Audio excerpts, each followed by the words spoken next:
გაჩერგილია ექს-პრემიერ-მინისტრ ღარიბაშვილის, ექს-სუსის ხელმძღვანელ ლილუაშვილის, ექს-გენერალურ პროკურორ ხარცხალაძის საცხოვრებელი სახლები, აგრეთვე მათთან დაკავშირებული პირთა საბინადროები ამოღებულია დიდი რაოდენობის ფული, როგორც განაცხადა გენერალურმა პროკურორმა მოქმედება. რა თქმა უნდა, საკურველი მომენტი არ არის მაფიის ცხოვრებაში.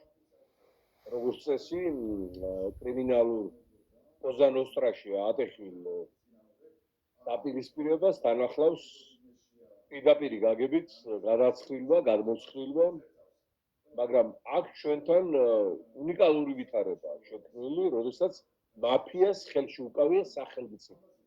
ანუ მაფიის ბოსი, თანუცხო სახელმწიფოს წარმომადგენელი, იმავდროულად არის სახელმწიფოს უზურპატორი და ხელისუფლების ყველა შტო ჯიბეში აქვს ჩადებული, რასაც იყენებს საკუთარი მაფიის წევრთა წინააღმდეგ. ანუ აღარ არის საჭირო ამ შემთხვევაში გადაცხრილება დაპირისპირებული ჯგუფების, რასაც აკეთებდა 90-იანი წლების მოსკოვში,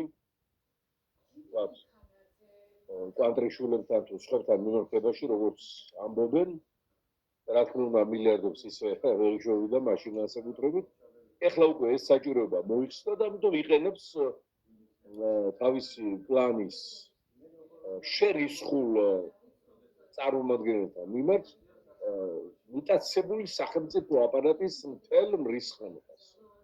როგორც არის შრეკა, დევნა, ინფორმაციის გავრცელება, დისკრედიტაცია, რა დისკრედიტაცია უნდა მაგრამ მაინც დამატებით არაცხელს ასეთ ვითარებას მისი აზრით და რა თქმა უნდა შემდგომ უკვე სასამართლოს, პროკურატურას, სპეცსამსახურებს, ანუ უნიკალურ ვითარებაში მოგვიწვია ცხოვრება, როდესაც სახელმწიფო ხელში აქვს ჩაგდებული კრიმინალური კონცერნს პირდაპირ გაგებით ყველა ნიშან-თვისები და ნიუანსი.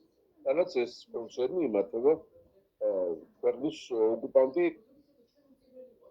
სუბიექტის სამთავრობო ცენტრებიდან.